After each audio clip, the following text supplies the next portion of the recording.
Welcome to the From the 108 podcast, starring the drunk uncles of White Sox Twitter. He's a Twitter-like whore, an Instagram thirst trap, and your grandma's guilty pleasure, Beef Loaf. A West Coast attitude in a decidedly Midwest body, My Sock Summer. And your host, he's sharing obscure music thoughts to give you time to hit the bathroom, Cheesy E.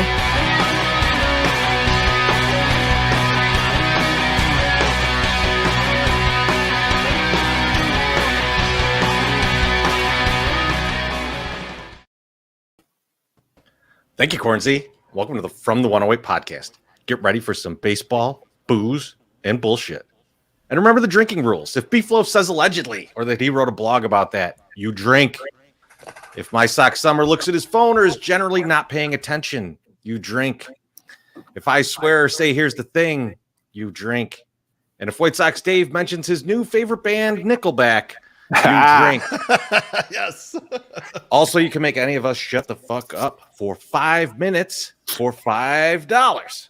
And for tonight only, you cannot get a solo MSS show because we've got a guest tonight. So it's a no MSS show. But of course, you can make all of us drink for $1.08. And speaking of drinking, fellas, what are you drinking? Beef Loaf, what are you drinking, buddy? Baby, I had to dial it back because MSS made fun of me the last time I did it. Going with the Maker's Mark. I had to finish up that bottle. I got my rations poured out so I don't overdo it. And I'm mixing it with Diet Dr. Pepper because he likes for me to drink like a cheerleader. I'm going to drink like a cheerleader. I'm getting in are you insulting me because I'm mixing something with Maker's Mark? Is it that fancy that it needs to it needs to be neat or something? No, but like Dr. Pepper, I mean, come on. Dr. Pepper? Come on. Is it caffeine free too? Is it diet? No. Caffeine free? It's diet, but I don't know. I do caffeine only. Diet. Come on. Diet Dr. Pepper and Dr. Pepper like the same thing. Flavor no sugar. Yes, MSS, what are you drinking, man?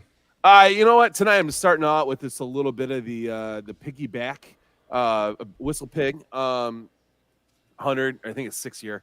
I just have one of those, and then because I don't want to get all hammered tonight.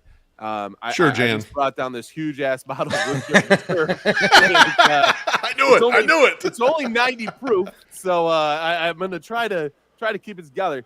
And yeah, just don't want to get too drunk. And MSS, I did the same thing. I showed you guys the empty bottle. I poured my rations out, but I got the backup just in case. There you go. You gotta have it. I mean, you never know. Seriously, like you just don't know.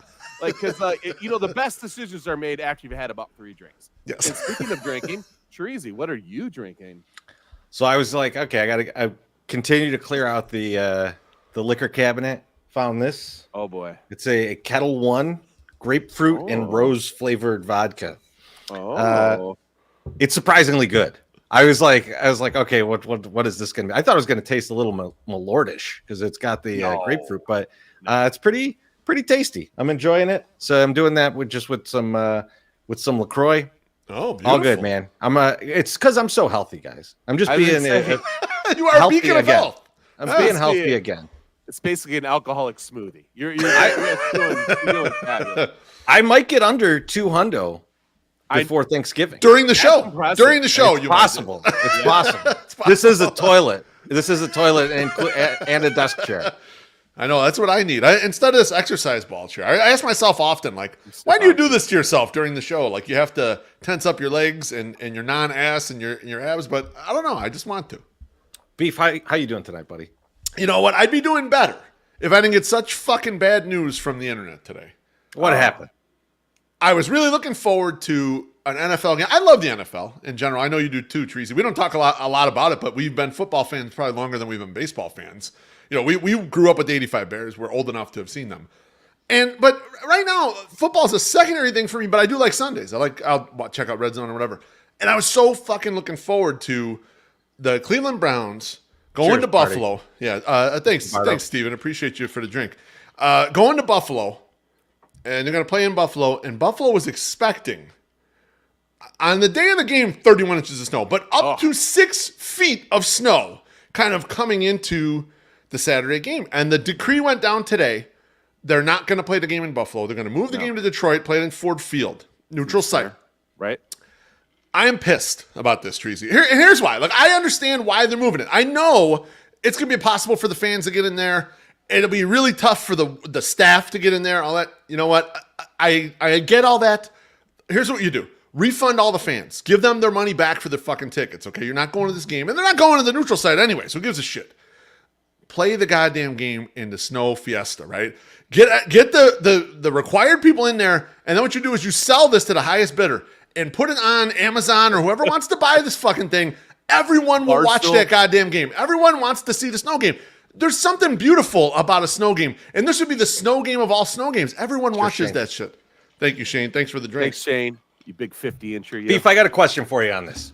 If 6 feet of snow came down and it was standing 6 feet of snow, and Andrew Vaughn were standing next to it, would I be able to see him? You would not. No, you would not be able to see it. It's funny because someone tweeted that right next to the thing there could be 6 feet of snow. Someone quote tweeted it and said Devin Singletary 5'7". There are going to be players who could be completely buried during the game. That's why I want to watch it. Like, everyone loves a fucking snow. I turned on the stupid Central Michigan, Western Michigan game last night because it was snow. I couldn't name one player on either team. I don't know what conference they're in. I just want to see snow football, and everyone does. You know, everyone wants to see that. Thanks for the drink, Jerry. Appreciate you. Jerry. Jesus Christ. I don't get the NFL. I understand what the NFL's doing, kinda, but it's such a great event. There's no reason not to try to play the game just for that and figure out ways to make it as safe as possible, as easy as possible. Don't have as many people commute into the stadium, but make the fucking thing happen. It's such a TV event. Everyone will fucking watch. I would not watch the Bears game and watch that fucking game in the snow. I kid you not. I'm a big Bears fan. I'd rather watch that shit. I'm with you. I would absolutely want to watch that game. I'm not going to watch it now that it's in a dome. Just on pure principle. 100%. On pure principle. Yes. MSS, how you doing tonight, buddy?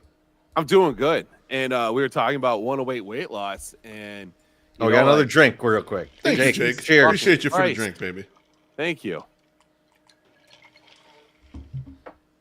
And we're going into 108 weight loss. We're in week 6. I don't know if you guys have been keeping up with the blogs. We've had some really big losses from people. Well, somebody got a gain this week, though. Somebody gained a little weight because he didn't not eat for 97 hours in a row. We won't mention who that is.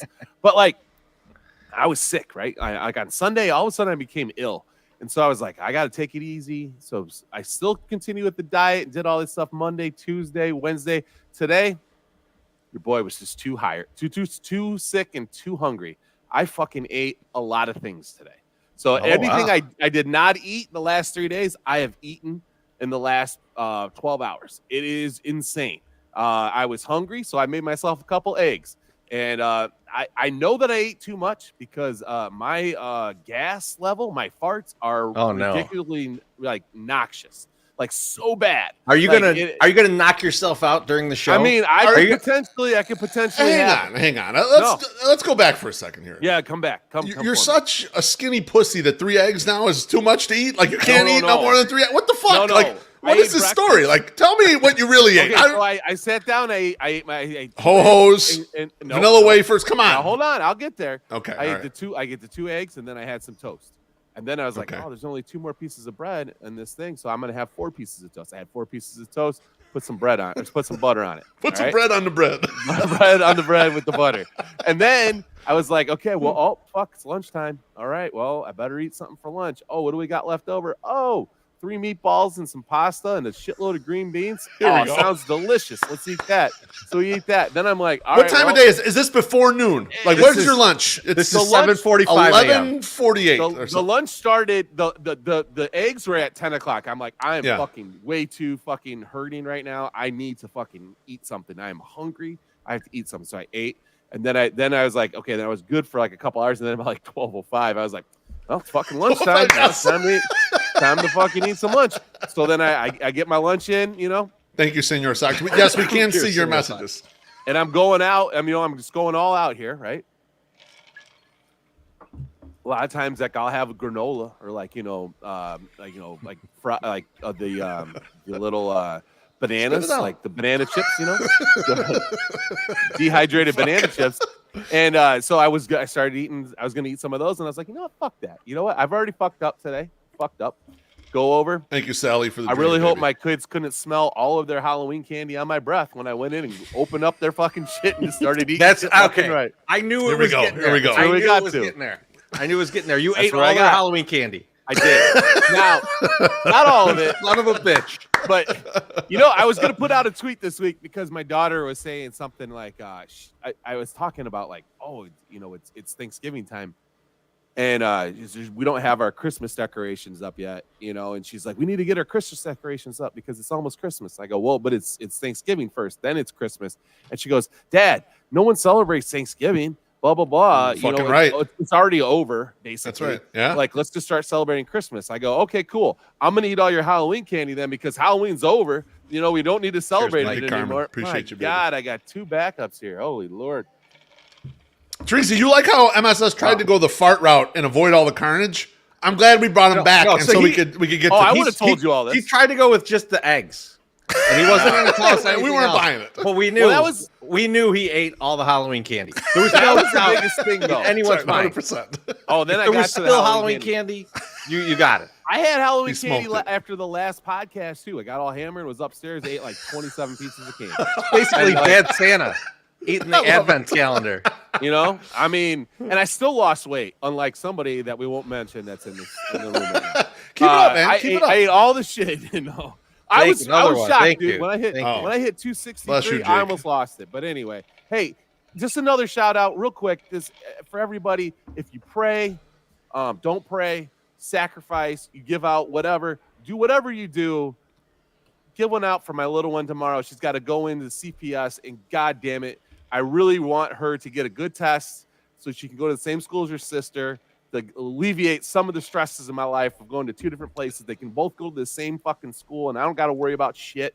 You know, I would love it. Please do that for me. Little sis Summer, let's kick ass on that test tomorrow, baby, and let's get you into the same school. So Cheers cheers, to her. Yeah, And cheers. plus, cheers, and good on luck. the same day that all of her Halloween candy was eaten. There's so much of it. It is The fucking hardship she ridiculous. has to go through to So get tough. there. You know what though? I'm not Tough. worried. I'm not worried about your daughter. Both their kids are smart. They're not a dumbass like you. Your daughter's gonna be fine. I'm not even Not fucking dumbass worried like about me. this. Oh my God. Terezi, how are you doing today?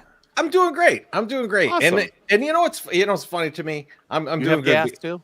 No, let me preface this by saying like I don't like either one of these guys, but we've got Elon Musk owning Twitter and destroying it, and then we've got Donald Trump decides to run for president again, and everyone is mad about both of these things, and you're all full of shit because you love it.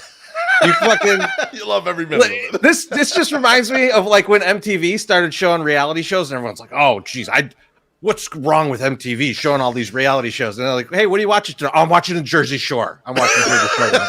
Yeah, That's right. you're full of shit. This entertains you. I'm enjoying the chaos. You know you're enjoying the chaos. It could go real bad, but that's part of the risk, right? That's the thing that keeps you tuning in. William, Cheers, thank you Billy. for the drink. So I just kind of feel like people, like, let's be honest about what you're doing with your time, because you know you're on the internet getting into all of this. This is entertainment for you, and like I said, it's it's high risk, high reward, Yep. but it is entertainment for you. Very All much right. so. That's all I got to say about that. But I do want to ask my sock Summer if he could kindly pay some bills for us. Oh, absolutely. The holiday season is upon us. Winter is almost here. By the looks of it, it's fucking here because it's cold as hell out there. And you need to have reliable transportation during these long, snow-filled winter days. And Mazda of Orland Park is here to help. Right now, Mazda of Orland Park has 88 vehicles in stock, ready to sell to you, the 108 listener. All sorts of vehicles that are highly reliable and highly rated by those who know all of that shit. You can't go wrong with any of their vehicles, new or used. Mazda stands behind their vehicles 108%. Maybe you don't need a new vehicle. Maybe you just need new shoes on that ride. Mazda is still running their buy 3, get 1 free tire deal that has been so successful. And remember, they will price match, so you can be confident that you are getting the lowest price. Interested and want to know more? Head on over to www.mazdarolandpark.com and get to know their full lineup. Give them a follow on Twitter at ZoomZoomNation to get updates on all things Mazda. Mazda of Orland Park, home of the Zoom Zoom Nation. 8910 West 159th Street, Orland Park. 708-444-3200. Zoom, zoom. All right. Well, Oh, tonight, Yes. Look at that. tonight we are joined by a guy who could connect his beard to his eyebrows. Is the mayor of Scoop City. Is the most seasoned drinker of Barstool Chicago. He'll be joining us on our panel at 108 Day Live, and is the perfect guy for the absolutely insane draft we're going to do tonight. Dave, welcome to the show, buddy. How you doing tonight? How are we, fellas? Oh my God, Awesome, man. He's got a microphone and everything. You're looking good, Dave. How you doing, baby? man? I don't. You say that as if I don't always look good.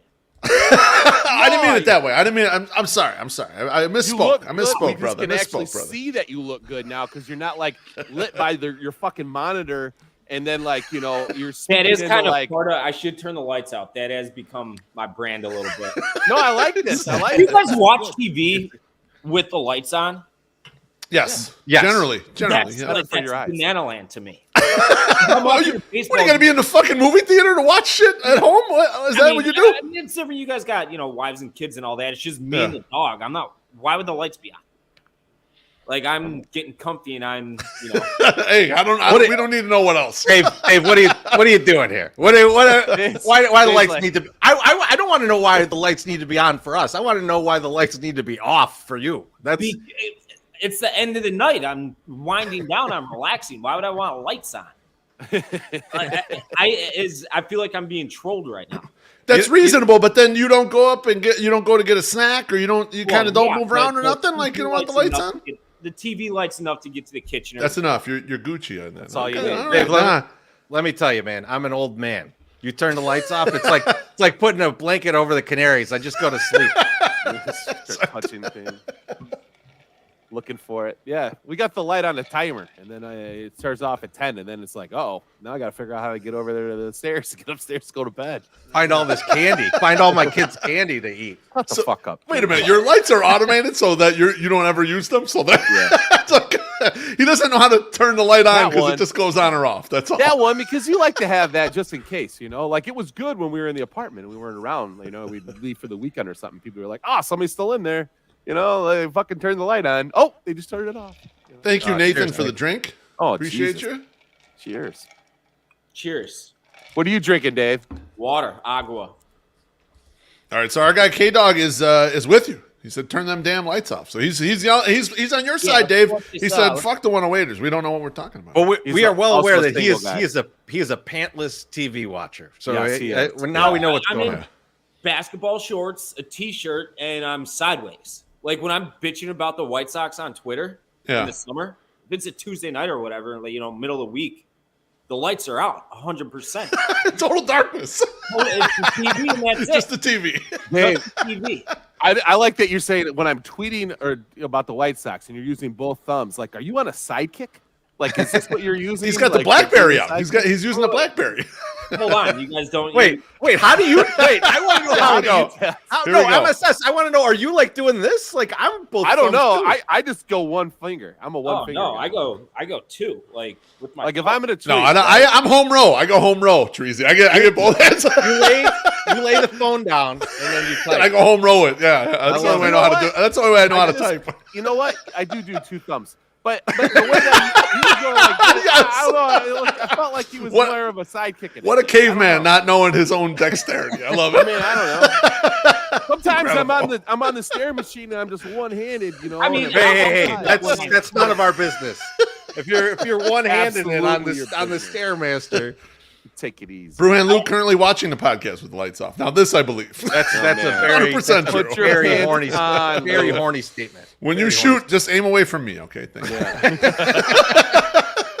Hey, Teresi, bring up that picture of the other guy who's watching the podcast right now on his big home TV. Who's the guy that's watching the podcast on his home TV? This guy? No, not that guy. See, why you got to do that? You showed it right after that guy last time. This guy. Yeah, there we go. Ozzie Guillen's watching this live. Our outfit's so confused. But no, Ozzie Guillen is still Or do you mean this guy? No, that guy too. He's fine.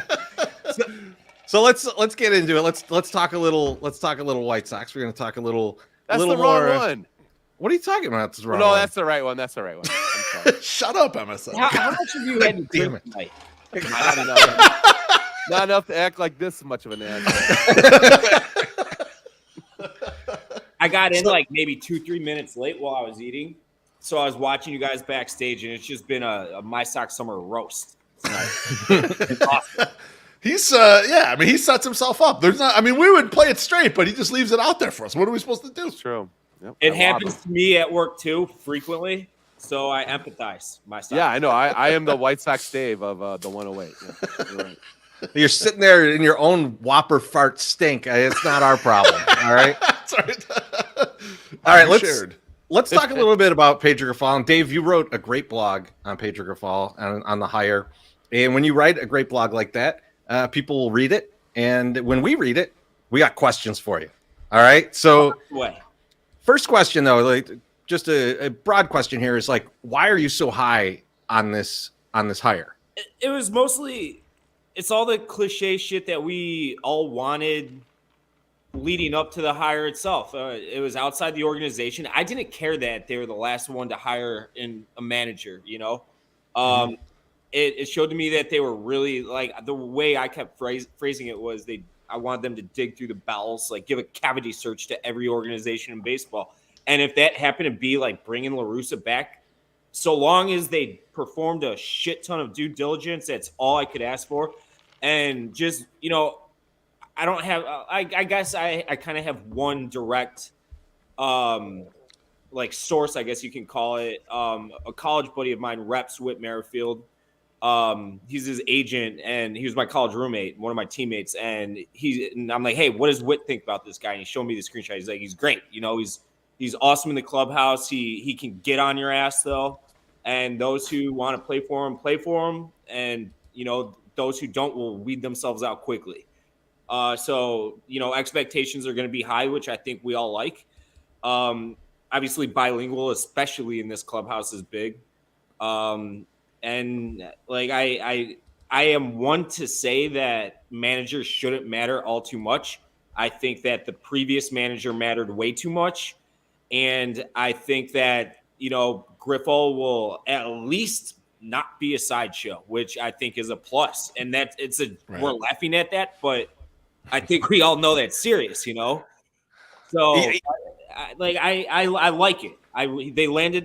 They targeted a broad pool of people and they landed on their guy. So I'm happy. I couldn't be happier with it. So to follow up on that, Davey, and you mentioned it a couple times, and you mentioned in the blog of going through a lot of different candidates, and they went to teams that we all respect as forward-thinking teams. You know, they talked to Joe Espada, they talked to the guy from the Yankees, they've talked to a whole bunch of different orgs, and you got to assume that while they're going through this process, they're asking about what would you do with player X on our team, right? Like, how would you handle this guy? What these different scenarios?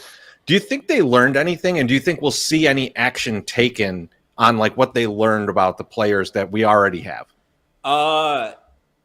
I think, I mean, these are smart guys. I know we're pissed off at them, and I know that was you guys had mentioned it, or it was on the note sheet, but they know that we're not happy as fans right now, and they're not idiots at the same time though. They know that they've fucked up, you know?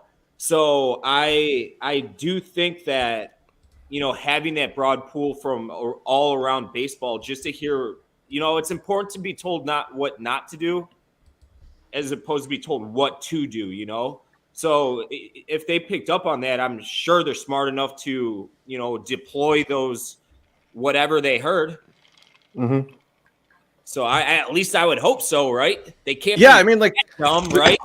There's part of me that wonders, like, are there guys that like were a common thread of, oh, I would do this with that guy, or maybe even I don't trust that player, or this is a guy who you have in your org and you haven't promoted him. Like, think about like a Jake Berger. Like, if there were multiple guys that came in and said, you know, like, one of the first things I'd want is this guy on the roster because he's your best home run hitter and you kept him in the minors, right? Like, do you think that there was any of that? Do you think that they'll act on that? Like, do you think that they'll take what they heard to heart and actually and make moves based on it?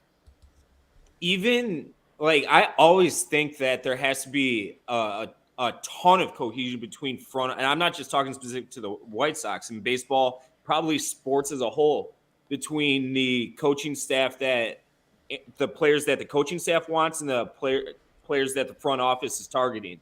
And like you heard, I don't know if you guys heard, but I heard at the end of the year, Tito Francona said, like, they showed him like, hey, here's our budget, here's what we have to work with. And Tito Francona was like, all right, if that's what you're giving me to work with, I need this exact type of team. And that team went out and won the division and completely outperformed that expectations. And obviously Tito Francona is a Hall of Famer, and Pedro Grifol has never managed a major league game in his life, so he's not going to have that sort of leeway. But there has to be some sort of, two-way street. You can't force feed that roster last year, in spite of individually how good the talent was, player for player. You can't give that to this guy because you're asking him to fail off the bat. So you mentioned he hasn't managed a major league game. Obviously he's a new to this. He's been a bench coach for a while though. Mm-hmm. Are there things that concern you about this hire? I mean, obviously, the Royals haven't been the beacon of success since their World Series appearances in the, what was that, 2014-15? Recent. But like I said, he's a younger guy. How old is he? Like 49 or not even? I want to say he's under 50. He's under 50. He's a younger guy. He's going to understand analytics. He's going to I would assume, use all the information given to him. And we've heard like Ozzie Guillen and other people say that too. Like the front offices run the show. I don't know how much the front office had with Tony La Russa, and I think that it wasn't near the influence that they should have been allowed to have. But like Pedro Grifol, he's not he's come up through this new age of baseball where there's a dearth of information available to everybody. Including us as fans. Like, we can all pop in Fangraphs and all that. Baseball right, and we could dig in on some real stats and kind of learn about baseball. You're right, Baseball Savant, and they have heat maps and shit. Right, we're both wrong, Dave. He's 53. He'll turn 50. He'll turn 53. He's 52 still young. So close enough. Still young. I thought when I saw his age, I was like, he's 7 years older than me. And then I was like, what the fuck am I doing in my life? He's going to manage a baseball team. And I could barely pull myself together after a long weekend at Sox Park. It's like, God. Now, Dave, let me ask you this question, because I did, excuse me, I did have a concern, and one of the main concerns wasn't strictly with Grifol, although we could double back to one thing I thought about Grifol that I was a little concerned with. But the White Sox did go out and hire his bench coach. Kind of, it's not his guy. It's a guy that they claim they chose in a collaborative process, and then when he was pressed on a little bit, he said he talked to the guy a couple times on the phone. So it felt a lot less collaborative. They brought in Charlie Montoyo, who had been a bench coach in Tampa for a long time. He spent 3 seasons with the Blue Jays. He recently got let go mid-season by the Blue Jays. My question for you is, did you feel weird at all about the situation with which they put the bench coach in here? And what do you think the reason for doing that is? Is this a spy for the front office? Is this just a helping hand for a guy who's inexperienced? Like, how do you see this situation coming together? One, I don't like it. I'll make that point very clear. Like, let him choose his staff. Other than I would have absolutely kept Katz on board. And I would imagine that Grifol would too, considering would be fine with it. Right. Yeah, right. That said, I don't like that. Number 2, I don't care for this. I think I put this in the blog. I can't remember. And I hate fucking doing this, but a different friend of mine who happens to be an agent said, "This is fine." Montoyo, he's like kind of known as being just the worst manager of all time, but his players absolutely love him. Like as a goofball, funny dude. Like super funny, like everybody loves the guy. Inside baseball, outside baseball, like bench coach has probably the best position for him. But like I said, this roster, should it be tweaked properly? Add starting pitching. Gonna have to do second fucking base. Then left-handed hitting outfielder. Yep. If the players play that are already here up to expectation, then what is the fucking manager going to do anyways? Go Keep fill them out healthy. the lineup card and go win the division because these guys are that good.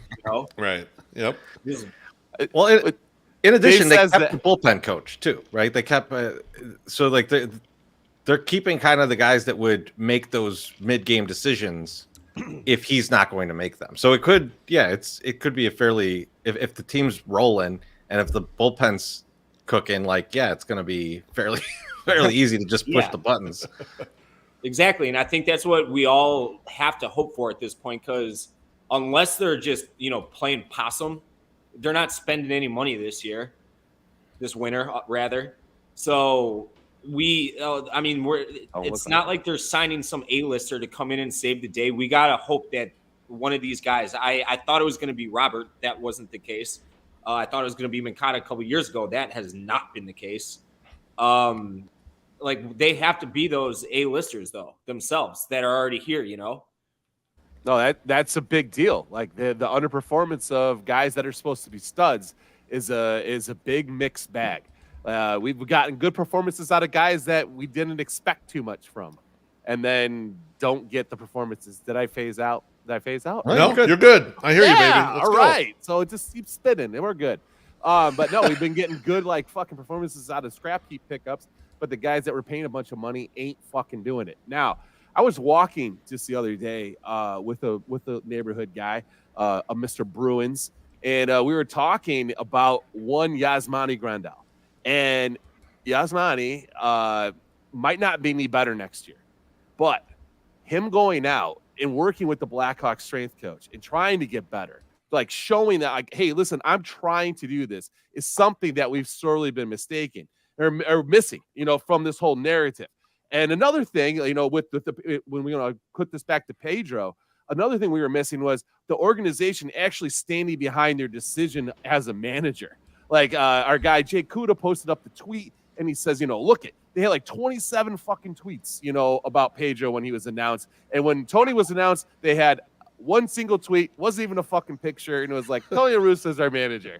Let's see what happens, So if anything, having the front office, having their marketing department, having all these people spinning these stories out there for you is a great fucking thing to have.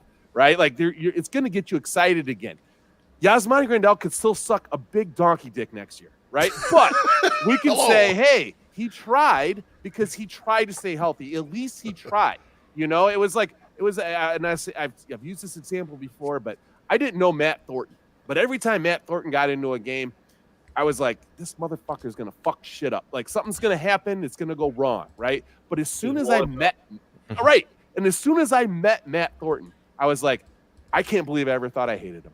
Once you get to know the human element of these people, it's hard to hate them.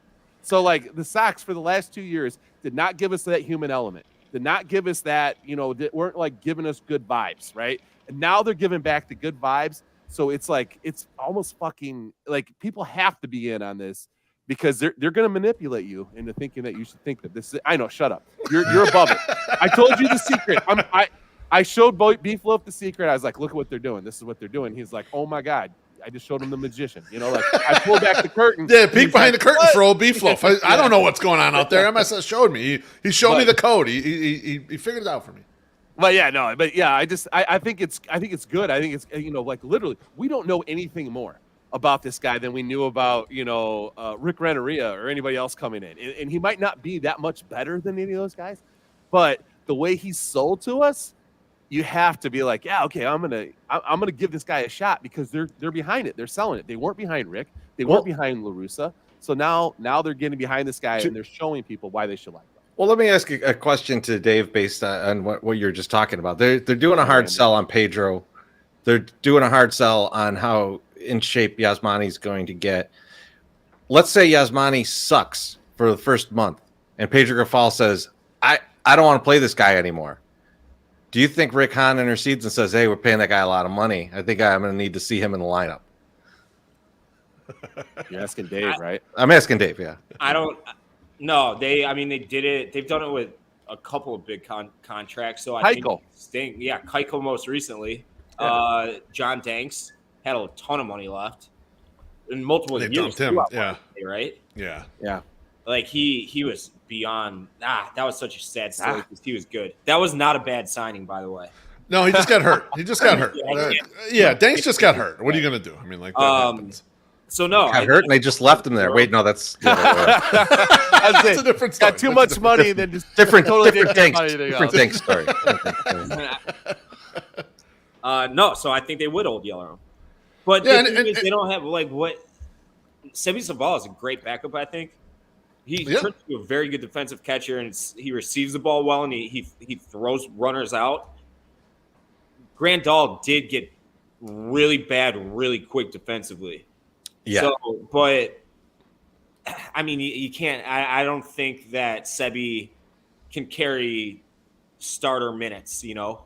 I don't either. Yeah, no, he's a backup. Yeah, he's a backup. As you would say in basketball, he's a role player. You know, right. He's slow as hell. He's not a guy who should be starting every day.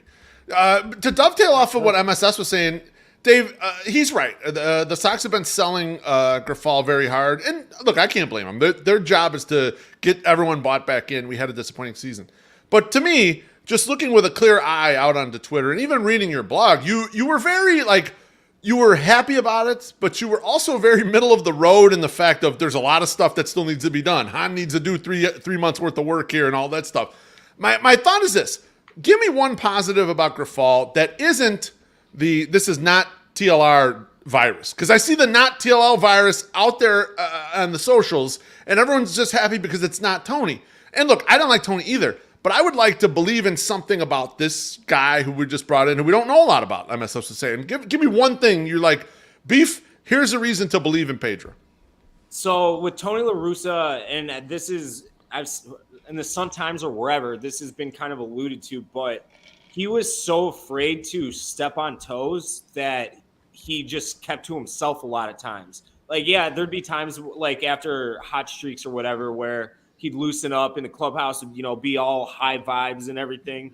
But as a whole, he was like distant from the team, and you can't have that out of your head honcho. And I hate saying that that's a Tony problem, because I think that a team of professionals should all hold themselves to the highest personal standards anyways. For sure. But that's not human nature to be that way at the same time. You know, it's going to be hard to ring 26 guys in and day out, or put that responsibility on each 26 player individually. Mm-hmm. And I think that Grifol, like I said with Whit Merrifield, that he will get on your ass, and if like you don't like it, then tough love. Like that's the way it is. But at the same time, like the good times, there'll never be someone more positive too. So yeah, I understand the whole not Tony La Russa thing. That they put him in an awful position, asking him to come back, and he put himself in that position, taking it, or right. You know, wanting to go back in the first place. Yep. Because he is a Hall of Famer, and like, you know, I know he did it while he was with the Sox, but second all time in wins, would have been third, I think, if not for the last 2 years. And it's sad that that's how he goes out. Wow. But at the same time, fucking, he was so bad. Like, he was so bad. It was over. Isn't so the whole not Tony La Russa thing. It's true, as much as like we don't want to admit it. You know, it is. I agree that it's true, but I want my brain to be pro Pedro, not just anti Tony. Sure, I appreciate you illuminating the fact that, look, he's going to be right in there with these guys. He's going to be feeling the emotions of the clubhouse, and he's going to push it in whatever direction he needs to. And if a particular player needs their ass kicked, or they need a fucking hug, he's going to be the guy there to do it. And you know, managers need to be able to flex and do all that shit. And what it sounds like from your blog and some of the stuff you gathered from other people, outside sources, is that he's capable of doing that. He right. Gets in there with the players. Yep. Like, here's a little anecdote. I've told this on this show before, I think. But when fucking Cubs manager, Joe Madden? No. Dave Ross? David Ross. I was going to say Madden. David Lee Ross. David Lee Roth. I actually saw him when he was catching his last year, the World Series year. He would get into the clubhouse every day, and he'd shake each player's hand and like look them in the eye and just start having conversations with them. And he would get them like singing like canaries, I guess, like it was therapy, you know. and then he would report upwards to Madden, and he'd be like, player X is having girl issues right now. Like head's not in the game. Player X, player Y is hungover. Player A is ready to fucking go. Put his ass in the lineup today. Like that's the kind of shit you're gonna get out of Pedro Griffo, I'm hoping. And that's real managing. Truth be told, I mean, Treese and I have managed people for a million years. That's how you manage. Like this is part of it. It's the people side. Exactly. Right. And like I know there shouldn't be a ton of wins and losses affected by managerial decisions, but that kind of shit wins games, and there's no stats that measure that. You can't quantify that kind of stuff. And I think that's why Tito Francona's like I worship the ground that man walks on. I think he's the best I've ever seen do it that he does. He's the Michael Jordan of managing baseball teams. And like I'm hoping I would never ever put those expectations on Griffo, but I'm hoping there's a lot of that kind of style. Yeah, no, I agree. Yeah, absolutely. Fingers crossed that we get even a sliver of Tito. I mean, that would be tremendous. I'm going to say, Dave, you've got us, at least me, you got me excited about the hire. I'm excited about the hire, but it's my job on this show when we get excited about something to bring us slamming right down back into the ground. Yes. So let's talk a little bit about second base. So with second base, we've got internal options only. It doesn't sound like we're going to go out and get anybody. Right, like I'm not expecting Rick Hahn to go, hey, guess what? We signed Trey Turner. He's going to play second base for us. Yeah, like we've got the internal options. So we got Mendick, Romy, Lenyn Sosa, and of course Lurie Legend. What's your order on these? Who are you going with? Who would you like to see? You fire Lurie Garcia into the sun. Oh, that's so horrible. That was going to be my follow up. If you're DFAing him, right? To my Sock Summer's point about Matt Thornton. And like, how can I hate this guy? I know that's Lurie Garcia. Like, because I shit talk him too much, and he's a fucking human. And as someone who's put on the internet every single day that I should be fired, I know how it feels, and I am just fire this fucking guy into the sun. And it's not his fault. Like, of course he signs that contract. Your boss like publicly said that you're one of the dumbest humans he knows. Yeah, and he put it out there. Yeah, it's insane. And I did listen, not go too far, but like go listen to the podcast, and they're like, Dave doesn't even know what he's doing when he says he's like, I don't care about that. And I was like, I totally get what everyone's talking about here. Like when Portnoy was saying, like Dave doesn't even know what he's saying sometimes because he's just there. That's doing his thing. That's what makes you Dave. So anyway, but yeah, no, that's good stuff. Yeah, it's shouldn't hate Larry though. I don't. So you're not in on Lurie starting at second. So we'll put him at 4 for you out of these. And let me just step in real quick. I liken him to Cliff Livingston on the 90s Bulls. If you're that worried about a guy who's just a rotation bench guy, that's on you, in my opinion. That's a personality defect. And not just you, Dave. No, all of Sox Twitter and all the people in the comments. Look, you guys taking it too far. He's just a bench player. It's not his fault Tony hit him third or whatever dumb stuff happened. Or everyone else got injured and he had to play. Like he knows he's not that good. As soon as Tony took that hiatus and they started getting healthier a little bit, at least at the end of the year, like he didn't see a fucking lick of playing time. And that would have happened with La Russa. Right. Yeah. But okay. So we'll go up then. So number 4 for you, Lurie Legend. Who's third? Third, I would like to see Sosa simmer a little more. Okay, down in the minors. That's fair enough. Mm-hmm. Clean up the game a little bit in the minors. Exactly. He's 21, right? Yeah, and he hit a bunch in AAA. And so I would say this, and that's not me saying that I don't like him as a player, because I had never seen him play a fucking lick of baseball until he got called up last year, and I love how he attacks as a hitter. He does not cheat himself. Right. If there's a little Javi Baez light in there, that's a fucking huge score, Yeah. He's got pop, and he actually, at least in the minors, he hasn't struck out that much. He had 17% strikeout rate in AAA, so that's pretty good. In his cup of coffee 33%, but that's tough to judge. That's not a lot of plate appearances in Chicago. I mean, that's he at that point he didn't even see AAA pitching. I don't think, right? No, he came straight from AA. His first time up. His second time he had played a little bit in AAA, but that's right. That's right. So I'll go him 3, even though I do think that just off sample size alone, I do think he's got a really nice ceiling comparatively. And then number 2, number 1 and number 2, I want to see just a fucking 10-round heavyweight fight between Rami Gonzalez and Danny Mendick. Because those guys, they're fucking crazy people in the possible. Danny Mendick said that he was going to, if they would have made it to the World Series, that he would have made sure he was healthy enough to be on that team for the World Series. He had one leg. He had one leg. What's he going to do? He's like Ricky Bobby cutting off the the cast. Like, I'm going to drive. But he's got that like Marine never quit mentality. I mean, he's not a physically imposing dude by any stretch of the imagination. He plays Division II baseball. It's like he is owed nothing. You know, he was an organizational filler, and he said, "Fuck that! I'm a big league baseball player," and he forced his way up through the system. And we saw what he did before he got hurt. He was like, if it weren't for him and Elvis Andrus, they would have lost fucking 90 games this year. You know, Dave. Last week we talked about this, and we pulled up the Baseball Savant kind of like skill set. He's in the like below 30th percentile in sprint speed and exit velocity, and he had a 125 OPS plus last year. So he fucking maxed out all the shit he could possibly max out. Like, it was amazing.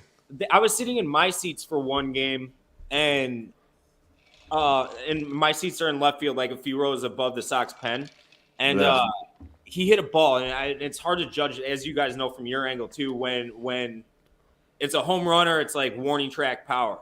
But I screwed up all year. And you could see it just with all the top spin, and it ended up not being a home run. It was off the fence. But the whole thing around that, he cheated on a fastball. It was like an upper 90s fastball. And the thought process the physical, he's not going to hit the ball 475 feet, you know, like Luis Robert or someone.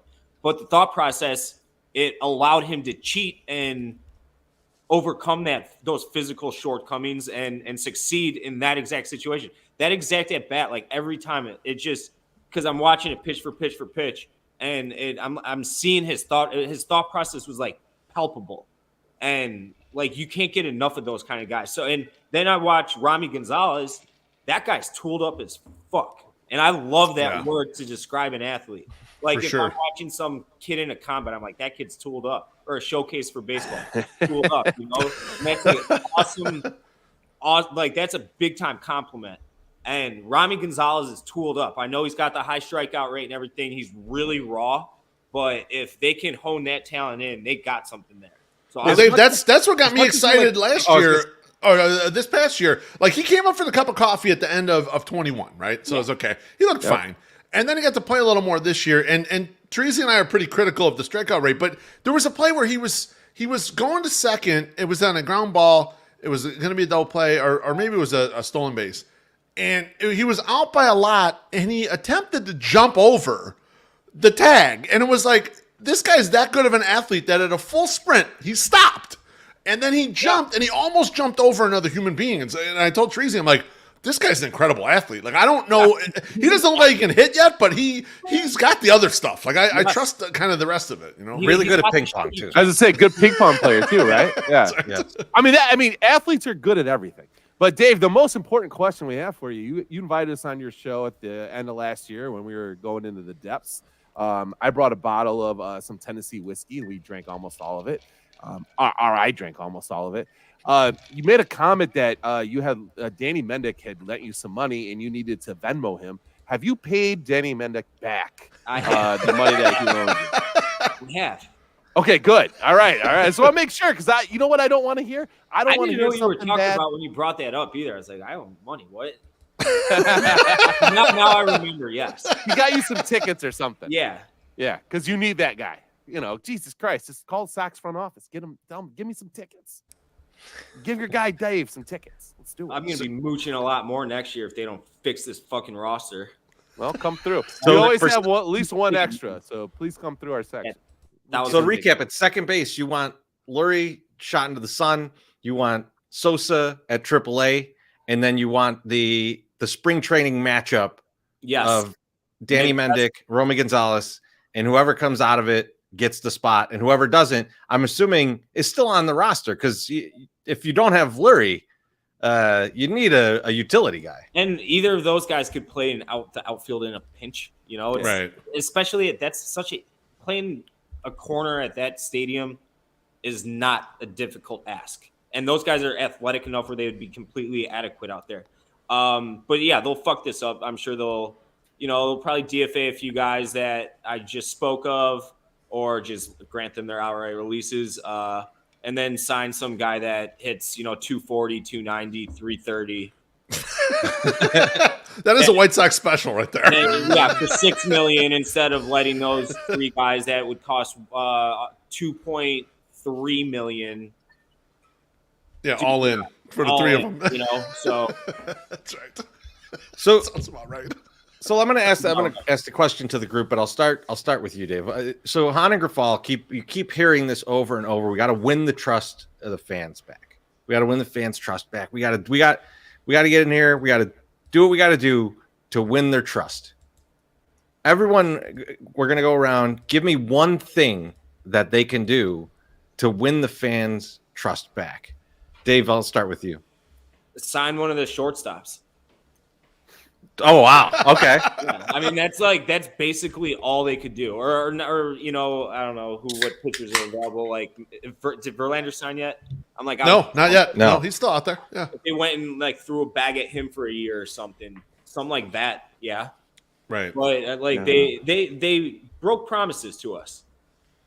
They did. They really did. And they sat in front of, at Reggie's Live. I don't know. Were you guys there for that? We weren't at that. No. I've talked to lawyers before. I didn't want to do it then. But they said money wasn't going to be an issue, and it's an issue. And I mean, if the guys that you extended prior to many of them even playing, seeing a single pitch at the major league level don't pan out, you got to pay over them. That's the only way to go about it. If you're not going to be able to dump them, because I would dump Mancada yesterday if I could. But they're not going to, because he's so costly these next 2 years. They're not getting anything in return for him. So, but I mean, I would, if it were up to me, or, a Steve Cohen who manages to, or, owns to win, then you would pay right over that. Oh yeah. I think that was I think that was one of the more disappointing parts about the Tony La Russa experiment, is that his guy Jerry, for whatever reason or whatever else was going on behind the scenes, did not overpay for him to have a fucking total stud lineup. Like, why couldn't they have done that? That was the one saving grace of having the Tony La Russa as a manager, is like, your best friend is the owner. Your owner's going to make sure you don't fail, but then all of a sudden they just allowed him to fail. They gave Rick a good amount of money. He spent it on relievers and shit. Like, I understand, but like, I you know what I'm saying though? Like what Dave's saying here too. Like, okay, we made the mistake. Now overpay. This is where Jerry should have stepped. What in I'm saying is keep going. Let's buy some more. Throw the bag at somebody big. Yeah. Right. Okay, we fucked up. All right. I can't watch my guy Tony fake a fucking die out. I mean, they haven't had a right fielder in fucking 30 since Jermaine died. But so you can go out there and fucking get the MVP right now. They gave him money, right? He spent it poorly, and then at the trade deadline, if Jerry was like, "Hey, we need to get some guys. Go get some guys," he didn't do shit. Like, I mean, like, I don't know how I blame that on Jerry. I'm not blaming Jerry initially, or no, I'm blaming him initially. I'm not blaming him at the end. At the end, it's a cooked experiment. I'm saying at the beginning of this, instead of saying, okay, well, we're just going to take a shot on a couple of these pitchers. Like, no, go get a fucking pitcher. Oh, we're just going to see if somebody's going to come up and play right and be okay. We're just going to put Andrew Vaughn because he's an athlete in left field. But no, let's just overspend. Jerry's guys, whatever the fuck. That's not Jerry's call. Like, no. Jerry Like if Jerry gave him $17 million and said, "Go get something with this $17 million," and he says, "I'm getting Kendall Graveman and Treasy, Joe Kelly." Let me clarify the point here. $7 million. MSS is admitting they fucked themselves last year. That everything they did was stupid. They shouldn't have done it that way. However, we are where we are.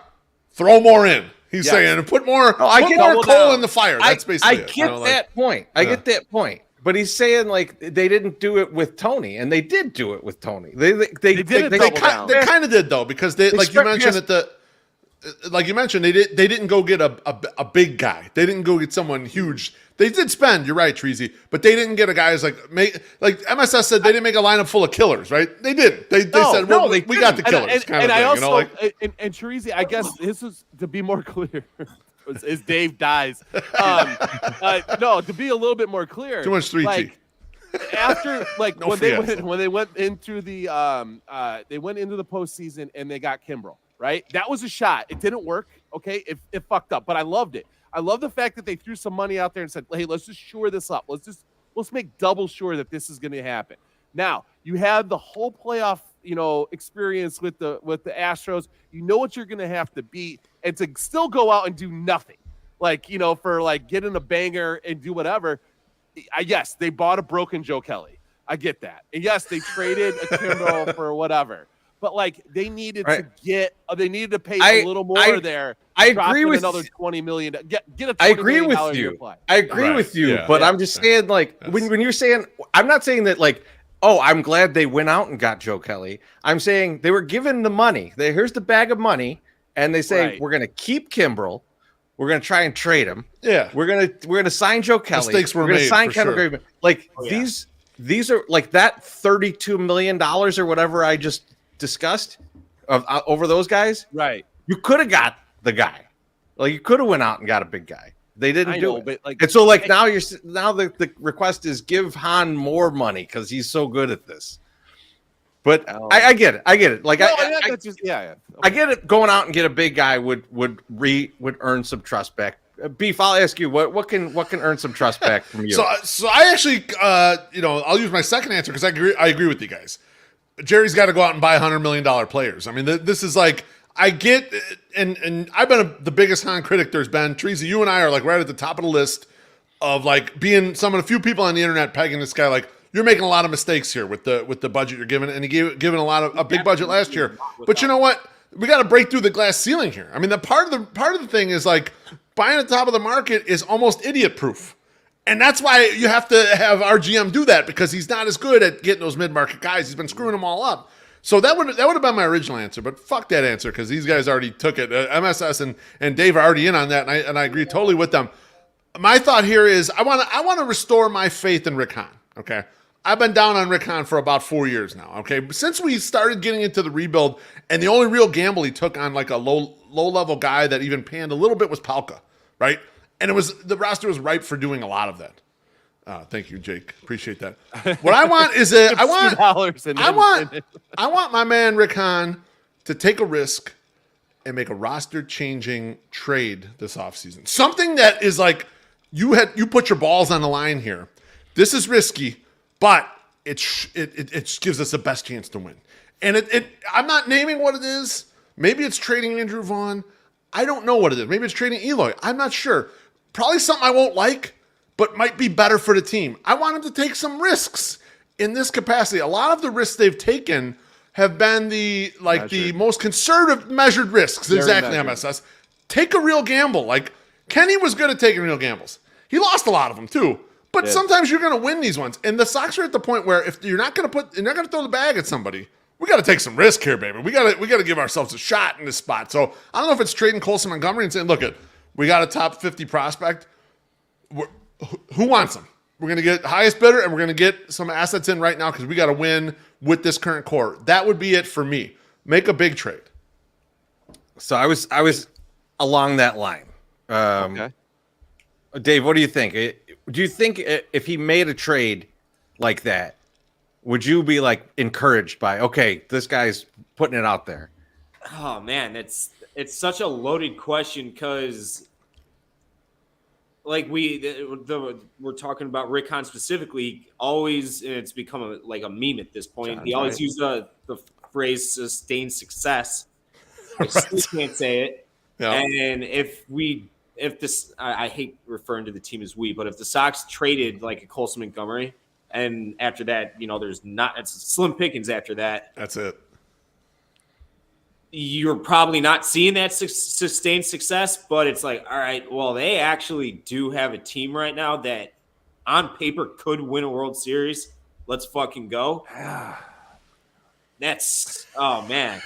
Dave, that's an I'm in for that. impossible question to ask. I mean, when Colson gets here, what's the team look like? That's where you start thinking about it like, okay, he was on a rocket ship, but what if he has a year where he's just in the minors? Yeah, exactly. And it stalls the development a little bit. Now, you're looking at him like, if he has another great year, he's in the majors next year. Yeah. Or not next year, 24. But maybe it doesn't go that fast, and so you don't know.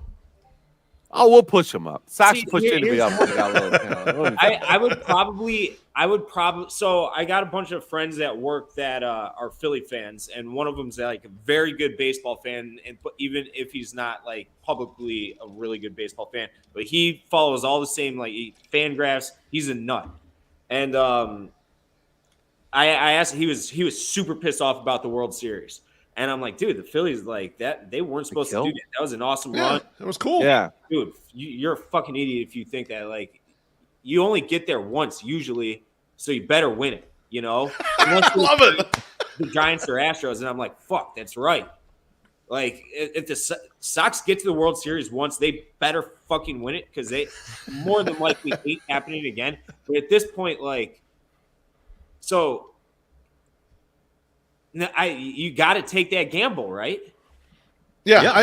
That's what I think. And our good friend, Aloha Mr. Hand says, do you trust him to be able to make a successful trade like that? Okay, maybe they're an underdog to make the successful trade, Mr. Hand. Let's assume that like they're a slight underdog to make a successful trade if they're going to put it out there. But what are our chances? If we don't do it, our chances are lower, right? I want to take the biggest odds to make it, even with the risk of failure. I want to have to take the risk. And maybe we fail. That's fine. But we're probably going to fail without it. Like, Yeah, right. I mean, and his trades have somewhat worked out. I mean, I know Makata's not the stud we thought he was going to be, and Kopech hasn't been all that. But the way that looked at the get-go, people were pretty excited about it. The Adam Eaton trade, great. You got Lucas Giolito and Rolando Lopez and whoever else. I mean, you still had some things coming back. And then the other one, fucking Jose Quintana, a broken up Jose Quintana for fucking a guy that's going to be your offense, next year, and your fucking defensive pitcher for next year. I mean, just two studs for a guy, like he has done some magic. We can't, I don't want to just gloss over that shit. Let's take a shot. That's good. That's a good point, MSS, because, and I think this is, I'm along the same lines as Beef in like the idea of, he can trade an asset like that. That's a known commodity that someone really wants and maximize the value of it. And I'm wondering if he can do that and pull back major league players, right? And it would be very impressive if they went through the whole process that they did for the manager, got feedback on some of the guys on their roster from some of the smarter teams, said, hey, you know what? All these guys are kind of sour on this guy on our roster. Let's move this guy. And let's take that information. Let's move this guy and let's get something back for him. And that worked out. That would restore a shitload of trust for me. I would be back to thinking like, you know what? Rick Hahn's a smart guy. Let me read this comment real quick. Tim Maher says that was almost Marinero Lopez in that trade. I wasn't going to make fun of it. So, hey, if we're going to go off the field, though, too, of another way that the fans get regain some trust, the Sox can do some things that they can control very easily. And there's things that we talked about. We had a whole fan experience podcast, and we talked about it. Yep. Fix the parking, fix the entrance, fix fucking all this fucking bullshit. Overspend there, too. And I understand that it's not sexy and it's not fun, but listen, get 6 more people behind that fucking, beer vendor fucking thing. Get 7 more people out there fucking slinging pizzas to people in the fucking audience. Let's do some good shit. Let's get on the good side. These are things that we can control. We can't obviously control what happens on the field, But the Sox, you guys can definitely control how we get to the field, how we leave the field, and how we feel when we're at the field. So, like, those are things that I think are huge, that would make people want to come back and want to be at Sox Park regardless of what's happening on the field. And it would gain your trust back and be like, listen, you are valued as a person and as a consumer. You're valued, and this is how we're going to show it to you. We're going to get you into the stadium in less than 25 minutes. Rick Hahn walking around giving out free beers would restore some of my trust. I would be down with that. And Dave, and I know, Dave, you're a big Domino's guy too, but remember when Domino's was like, if you didn't get your pizza in 30 minutes, it was free? We should be like, if you don't get it parked and in the stadium in 30 minutes, your game's free. You know how fucking great they would and how fast they would go? They would get your ass in there people would be coming in with probably handguns and full bottles of Bacardi looking right at you, Wally, buddy. But like they would not be checking you down and paying you down very well. But they would get you in there in 30 minutes because they're like, I got to get this $27.99 from this motherfucker before he goes in there and has a good time. So yeah, that was my only thing I wanted to add to how we can regain some trust. I love it. You nailed it. I'm gonna quickly bring back a beautiful sweater for a moment, and then we're gonna get into the next bit here. Subscribe to our YouTube channel. If you're watching us on a live stream right now and haven't subscribed, make sure you tickle the undercarriage of that subscribe button and get on board. If you've already subscribed and are watching the show, talking smack about MSS's internet and generally meat gazing at Treasy E and I, please smash that like button in the face. If you are listening on the podcast feed and have never enjoyed the eroticism that is the YouTube version of this show, come to youtube.com/FromThe108 and hit that subscribe button. Our previous goal was 1,000 subscribers. We're currently at 1,100 plus. That's going to allow us to make minimum wage for about 1 hour per month if we do a full podcast schedule. You just can't beat that. So get your friends, your family, your dog, everyone to subscribe and allow the 108 to fulfill the dream of becoming YouTube thousandaires. I love you. All right. Now that's an ad read, MSS. Fuck yourself. Fucking worst. Let me preface this next thing, what we're going to do. We were talking before towards the end of the season, and Beef was like, hey man, after the season, there's going to be a lot of stuff going down. TLR's most likely out. We're going to see who they get and everything. And he's like, we got to get Dave on to talk about this. And I said, if Dave's coming on, I've had a draft that I was thinking about. Yeah. And I think he's the perfect guy for this draft. So tonight, we're going to do the most fuckable cartoon characters draft. Now, Dave, why don't you give us a little background on this imagery here? This is is it Nala? Am I right? Is it Nala from Lion King? There's a story behind this. So Dave, why don't you let people in on what's going on there? If one of you guys, I don't know, in the chat or even one of you guys in the panel can search my name on Twitter and just type in Nala. I think it goes back to 2014. I was sitting at a buddy's apartment, and I remember the exact day. It was when Northern Illinois played Florida State in the whatever bowl. Orange Bowl. The Orange Bowl. And don't be disrespectful, motherfuckers. The Orange Bowl. It's a real bowl. Damn. Off the hook. I don't know. Also, hey, just so you know, I was at the game when they fucking whooped Northwestern's ass at Northwestern. I was there too. Fucking yeah. I fucking hate that team too. I root for losers. Anyway. Yeah, I had so much fun that day. Just so you know. I don't know why I remember it was that exact day, but it was that exact day. So we got done watching the game and we're flipping through the channels. We weren't even drinking or anything. And Lion King's on. So naturally, we decide to watch The Lion King. It's an unbelievably good movie to this day. And that scene came on where they're frolicking after reuniting and all that. And I'm like, and I never noticed it as a child, but I'm like, holy shit. She just gave him the hardest fuck me eyes I've ever seen. And so I tweeted it, and people are like, people are like, oh my God, holy shit, I never noticed this. Every time I'm flipping through the channels to this day, 7-8 years later, whatever it is, I tweet the exact same thing. And now people translate that as I want to fuck Nala. So why? Because all I did was point out what Nala did. But I guess I want to bang a cartoon lioness. You know, I mean, that's still the way I take it. Yeah. I'm sorry, Dave. I misunderstood. I guess I misunderstood. I'm just an average human being, average intelligence. That's the way I took it as well. I apologize. It's kind of weird though that I like that Dave says like, oh yeah, you're right. That's what people responded to the tweet with. That's not what they responded to with like the last 7 years. Because every time I see it, they're like, "You sick fuck! What is wrong with you? You son of a bitch!" And watch the video and tell me that's not exactly what happened. I love that. Like, I know you talked with Eddie about it. You said something to Eddie. You're like, "Hey, it's time for me to do the tweet again, right?" And he's like, "Yeah, you got to do it. There it You is. fucking do it." Best image Pretty ever. accurate. Pretty accurate. Maloney's done. Sex It's animal erotic. fucker. Cartoon animal fucker. The internet's never wrong, so that's all right, well, Dave, right there. It's that pie fucker. Dave, here we go, man. We all agree there's been some pretty hot cartoon Disney princesses, right? Here we go. We're gonna find out. into it. We're gonna find out because you have the number one overall pick. Yep. You are 1-1. Who is your first pick? It's 100% Jasmine. Oh, is that Latin? All right, 100% nice, beautiful. All right. My Sock Summer. I don't disagree with 2. Dave's choice. I don't think she's a one of one though. I think you could have picked her up in probably the second, third round. Now, the number one of two, or there'll be the 1 of 2. Jessica Rabbit. Yeah, I mean, it just can't. I'm sorry. It's a great pick. And Easy like, pick. Easy she pick. was drawn that way, right? She tells everyone, she's like, I'm not bad. I'm just drawn this way.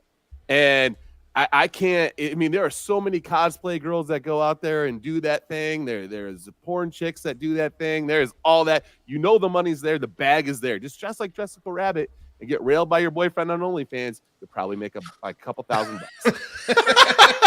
But I like the disparity of the first 2 picks, Terezi, because they're just different kind of cartoon characters. Both highly fuckable, but you know it's different. You know. Yeah. Well, one you might die. He'll get killed if you try to fuck her. Which one? Both. I was gonna say, I don't want to get the dip on me. That's all I'm saying. I'm also not fucking with Roger Rabbit. That guy. Oh no, that guy don't die. It's a bad dude. When he gets pissed, man, he goes pretty crazy.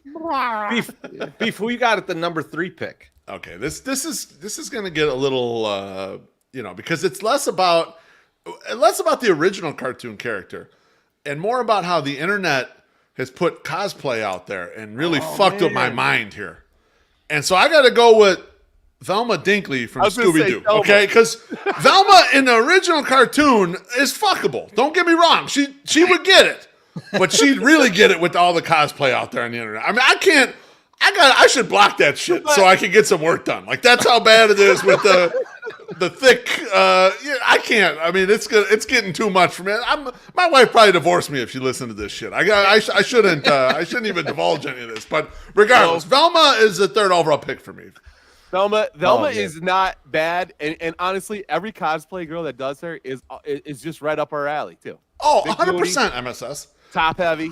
You know what? I'm glad that we weren't friends when we were both single, because we would have been fighting over women all the time. Like this would have ruined our fucking friendip. I'm glad we're friends now after we're married. Now, who played her when they did the live action movie too? Like it was someone attractive. It was like it was like Linda Cardellini or someone. Like I don't need to know this. All right, I should go to bed after this podcast.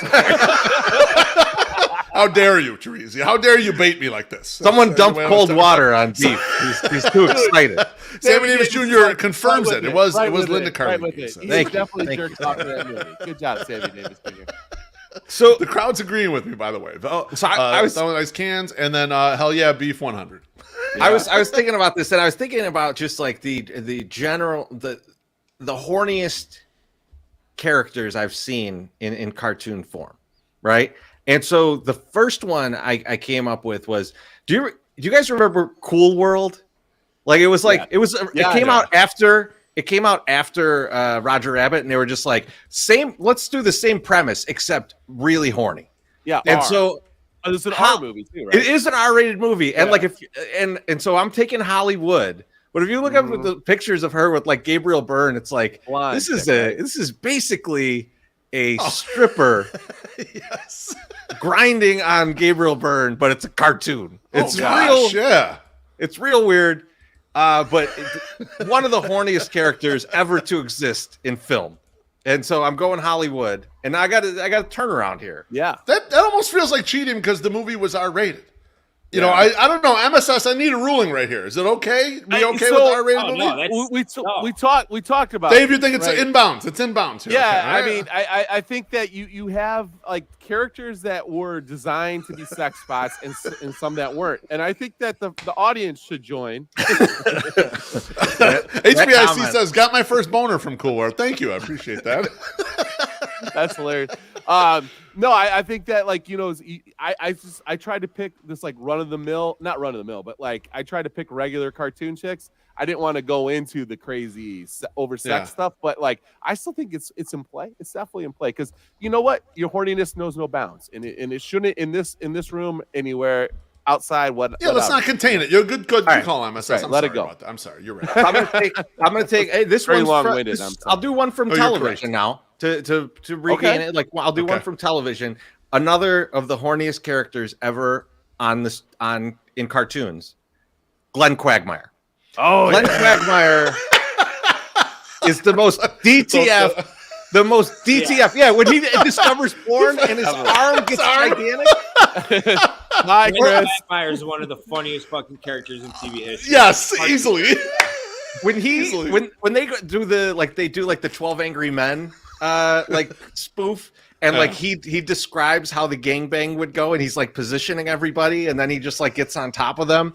Like that is one of the horniest people ever on screen, cartoon or not.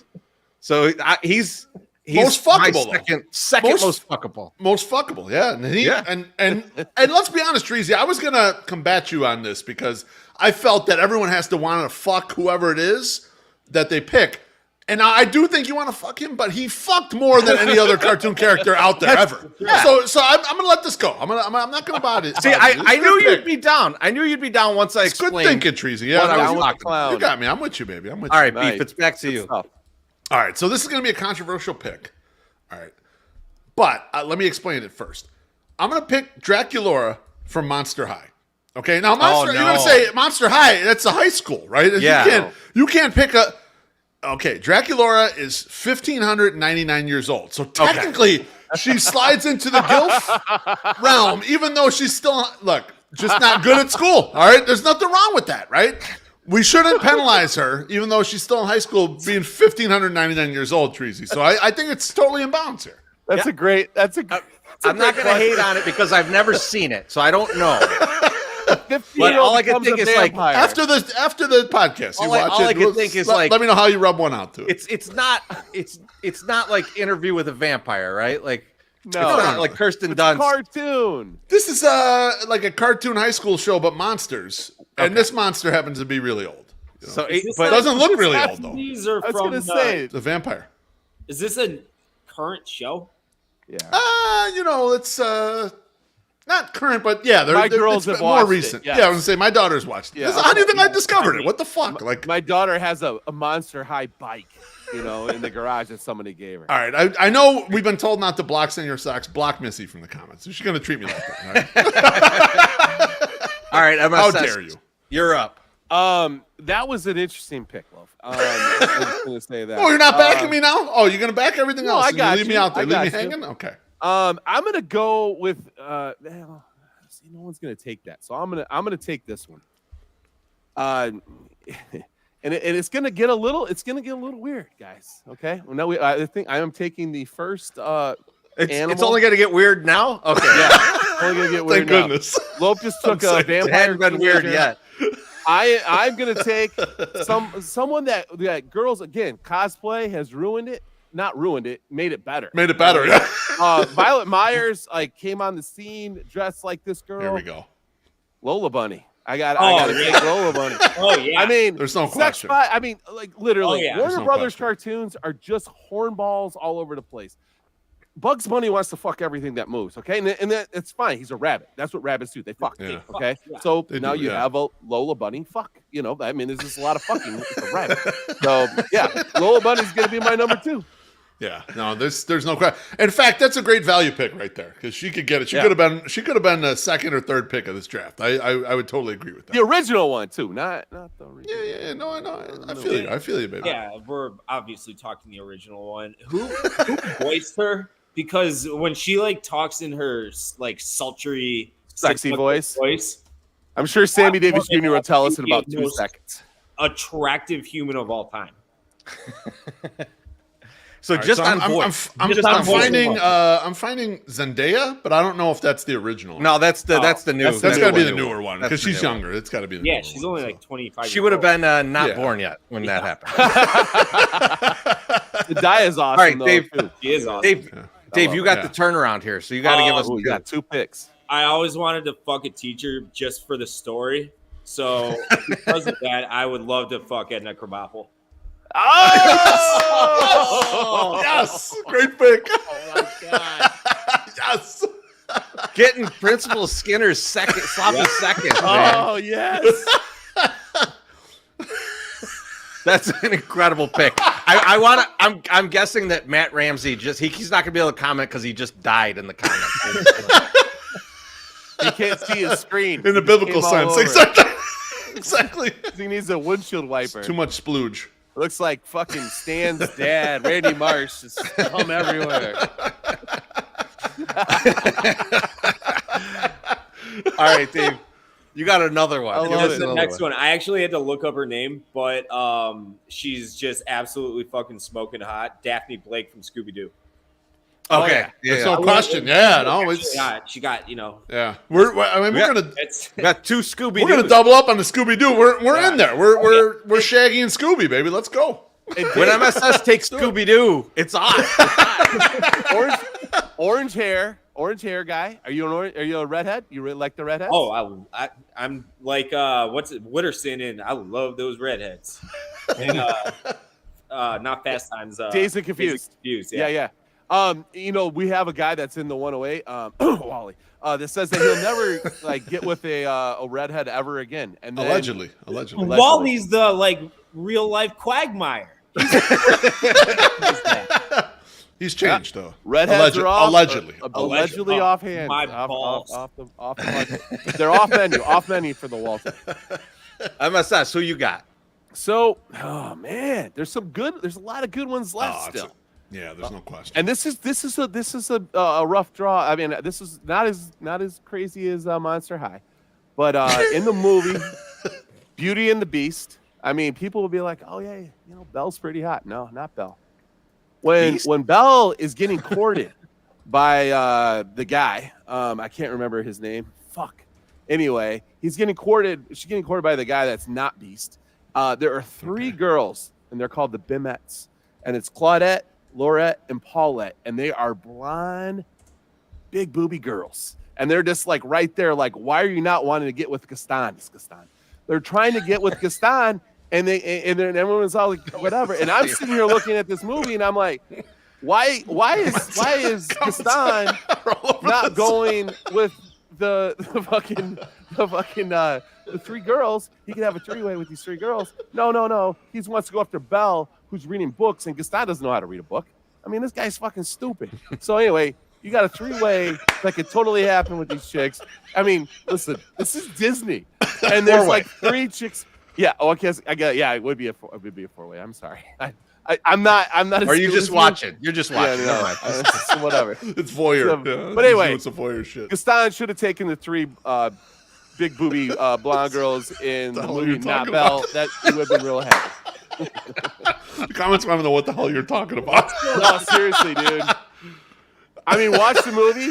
I mean, I had to go back. I didn't go back, but it was something that made an impression on me because I've had to watch goddamn Beauty and the Beast 800 times. And I'm like, why is Gaston even worried about this? He has 3 hot blonde chicks that want to like get down with him. I don't get it. All right, so what's the pick? What is the pick there? What was it? It was all 3 of them, right? It's all the 3. Bimette. He's the taking Bimette. 3. You get 3 identical triplets. Yeah, 3 for 1, huh? He's like Hugh Hefner. He's giving one centerfold to 3 girls. You can't get away to the Barbie twins. That's a pick. The Dom triplets. That's a pick. Beef, who you got, buddy? That's a pick. Look, I'm just gonna go right down the fairway. Super value pick right here. The commenters were already on it even before we started. When they heard this was the draft, this was the person they were on. I'm going Betty Rubble. Everyone and their mama knows Betty Rubble can get it. I don't know, man. And even growing up, that's when you got your first chubs. At least the you guys, not Dave. He's younger than us, but like you got some of your first chubs to the Flintstones, and Betty Rubble over Wilma. There's no question. See, I'm fine with this pick. I think it's a good pick, but I'm going to take my next pick right now because you got the wrong Betty, my friend. It's Betty Boop. Betty Boop is the way better pick. Way better pick. Too skinny. Betty Boop, way too skinny. What? Look at Betty Rubble. Betty Boop, no, she's... Betty Rubble's a stick. Betty Boop was played by Rose. Betty Boop, big-ass head compared to everything else. I'm not saying, I'm just saying. I think you need to revisit this. I think you... I'm not picking... We're picking cartoon characters, Baloney. I think we're not picking the Betty Boop. That's fine. Treasy, we're going to battle it out. Ookie cookie cookie. Oh! I got Rubble, you got Boop. Let's go, baby. Let's go. How do you say... We're go. drafting the most fuckable cartoon characters. I don't think you say Ookie Gookie anywhere. Like, listen, I don't know. I'm saying no. The commenters are not on your side right now. I like it. I feel like no one's... They're hammered back on Betty Boop right here. No one's seen these cartoons. All right. Oh, that's funny. So I gotta go with my last pick now. Your last pick? So I'm going to the Rick and Morty, which is a fantastic show on its Never own. seen it. Yeah, great cartoon. I'm going with Unity. So if you're not familiar with the show, Unity is this like super hot alien that Rick is like really in love with, but she's a hive mind. So she takes over entire planets. So when Rick goes to visit, bangs the whole planet. You get your pick of the whole planet. It's all to you, and she does tons of drugs. It just seems like an absolute fiesta. Okay. So I think I'm going with Unity with my last pick. I like the outside the box pick right there because she's not a creature from this land, right? So everyone's thinking about an alien. It's an alien. We're thinking about animals. I mean, I'm shocked Dave hasn't picked Nala yet. Maybe he'll do it as his last pick. And we're choosing all around here on our Earth. But this is out there, and I really like that. And a great cartoon. Rick and Morty, it's terrific. I mean, I love every episode of that shit. All right, Beef, close it out. All right, so I got to go with I got to go with a strong, thick, blonde-haired woman to finish this up. So I'm going with Miss Piggy. All right, Miss Piggy. There we go. 100% was getting it back then, could get it right now, is going to continue to get it for the rest of our lives. Now she's a little bit to handle, all right. So you got to be enough of a man to handle Miss Piggy. And most of you in the comments ain't. I'm sorry. I see some of the choices here. You guys don't know what you're talking about. Miss Piggy is right where it's at. So fourth pick, easy. I think I love my draft. I absolutely love it. I can't believe I got 4 in my top 5. The only one I didn't get, Jessica Rabbit, because that jerk off My Sock Summer took it from me. Well, it should not have been available for me to pick number 2. I mean, it really should have been one of one. I like the pick. I like the pick, Beef. Mrs. Beef in the comments says that sounds a lot like me. I'm actually trying to delay my pick because my wife was downstairs changing the laundry, and I don't want her to know that we're drafting the most fuckable cartoon characters. So she brought it up in the car. Man, you're ashamed of this. I can't believe you're ashamed. No, she asked it. She's looking at me. But like 2 weeks ago when we were at Tracy's show, like we brought it up, and then we went to do the podcast the next day. She's like, "Are you doing the most fuckable cartoon characters draft tonight?" And I was like, no, we're not. I go, Dave's not on the show tonight. We have to wait till Dave's here because he wants to fuck a cartoon tiger. So we have to make sure that he's around. The lion! It's a lion! Whatever. Dummy! Tiger, lion, the same fucking thing. No, all right, take your last pick. All right, my take last your pick. Listen, there are a ton of good picks to have right now. Like, I mean, there's a lot of my board is still left, obviously. So I'm going to go with the one that I am probably like most infatuated with. It has been a long-term thing. Wonder Woman. I have to take. I got to take Great Wonder Woman. pick. That's chalk, but in the 4th round, you got to do it. She's got the lasso. She can tie you up. She's got the fancy bustier. Not even like just like thinking that Linda Carter came out after the fact, and that just blew my mind. Oh my goodness. Okay, that's just a big blow. Blew something else too. Blew a lot of But like, how dare as you? a kid, you're just like, why do I like Wonder Woman so much? You're like, no, I know why I like Wonder Woman so much. Thank you, Linda Carter. But also, Wonder Woman just standalone. She kicks ass. She's an Amazon. She can take care of her own business. Thank you. Yep, that's my fourth pick. Excellent Wonder Woman. pick. Love it. Excellent pick. He's such a Right. Comment. Great. Pick the lion. All right, Dave. Last pick. Now, Round it out. I'm saving this because it is the best for last, and I truly think that this woman is the hottest woman I've ever laid eyes on. I'm going with Lara Croft in Tomb Raider, the video game. Oh, okay. shit. Yeah. That's a good pick. That's a good pick. Unbelievably hot in like 64 pixels or whatever it is. Yep. Like whatever fucking ancient video like 30 years ago. That's Over there on the PlayStation, right? That's a great pick. Yeah, and I feel like Tomb Raider. And that's again another one where it's like, okay, then they made it live action and they had to get like an insanely hot person to play this character. It wasn't Angelina Angelina Jolie. Jolie. Angelina Jolie was the first one. Yeah. So like one of the hottest She women on looks earth. just like her in the video game. Yeah. Oh damn. She was like All the right. first girl that they had, like they made hexagons, right? Like they had to make hexagons to like actually like make her round and give her curves. It was a weird thing. Yeah, you know, and that's it's kind of like the forefront. Like Ford has always been at the forefront. This of, is like, inside graphic designer talk. Yeah, no, Her ass remember changed back video then. games forever. All right, well, there was something that they did different with the No. Who was the go first around, chick that had a dimply ass in video games? MSS. I don't know. Is there a think Sarah it J was- video game? Is the No, question. hold on. It was probably Leisure Suit Larry. You know, that was a great game back in the day. And nobody knows about probably. All right, Dave, dump your list. Who did you have left? I got a bunch of Google tabs with hottest cartoon characters pulled up, so I got plenty left. Obviously, we missed a bunch of Disney characters. Oh, tons. For sure. Yeah, there's a ton. A ton that I've never heard of. Shago, who's that? Not I familiar. don't know who that is. Impossible. Belle. Oh, Bell, yeah, but Yeah, we talked about MSS prefers Gaston. So Catwoman. No, the three chicks that want to I play. know. Catwoman. Yeah, I mean, like I think there's a lot of like comic book ones other than Wonder Woman. Right. Like She-Hulk. Was She-Hulk hot? I don't know. Yeah, I think so. MSS. Maloney says, let's give MSS 15 minutes for his honorable mention. Yeah, Oh, no, I don't. let's dump your list, MSS. So the one that like I threw on the list, but I'm like, no one's gonna know who this is, and it was like a cartoon that's in the back of Playboy, and it was little Annie Fanny. Like, I mean, that girl was built for speed, bro. I mean, it's just like you were gonna have fun with that, regardless. I mean, look her up. You kids probably don't know what you're talking about, but you know that's fine. Little Annie Fanny. April O'Neil from Teenage Mutant Ninja Turtles. Definitely. Oddly hot. I don't know why. She's hanging out with a bunch of guys in the sewer, and she's pretty hot. Lois. That's how it usually goes. Hotter. Lois Griffin's a good one. Yeah. Kind of like into kinky shit. I used to have a toy of her and Peter in bondage gear. You know what's good.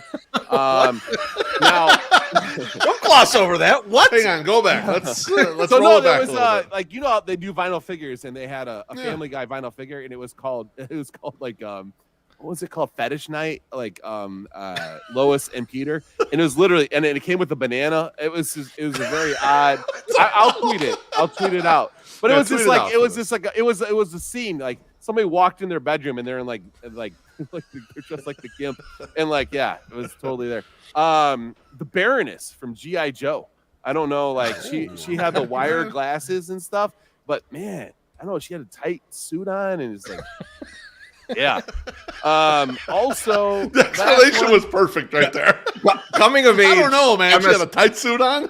Coming of age MSS is extremely horny. It's a Like, dark she's road, bad. but I love it right now. I want it to She's keep really going forever. bad. She's a bad person. She's part of Cobra. But you know what? I don't know. Something about them glasses and that side part. Like, I love it. My last one, and this is just like this. I'm just throwing this out there. Don't look at me weird. Chris already picked Quagmire. Sorry, I used government names. I'm sorry.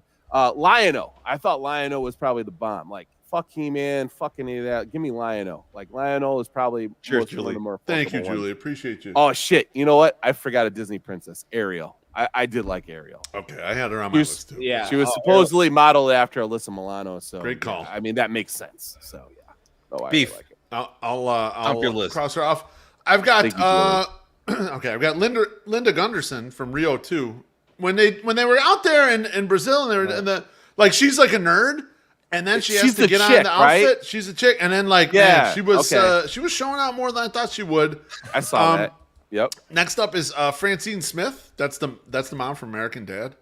Yes. Oh, yeah? That's a thick Yes. blonde. I watched that show. That's a thick blonde that would get that shit. The show's not that great, but I'll watch it just for her.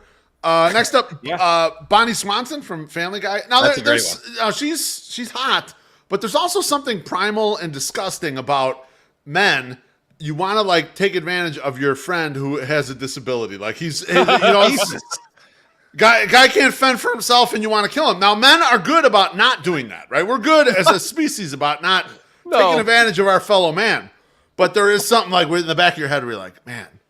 There we go. I'm in there. You know. I don't know. I don't know that one, but that's Did you ever see the cheers, Family mate. Guy where Chris wants to bang the teacher like really bad, and and she like gives the graded test back out of her cleavage and shit. And she ends up with the bear. Yes. And he does the love you.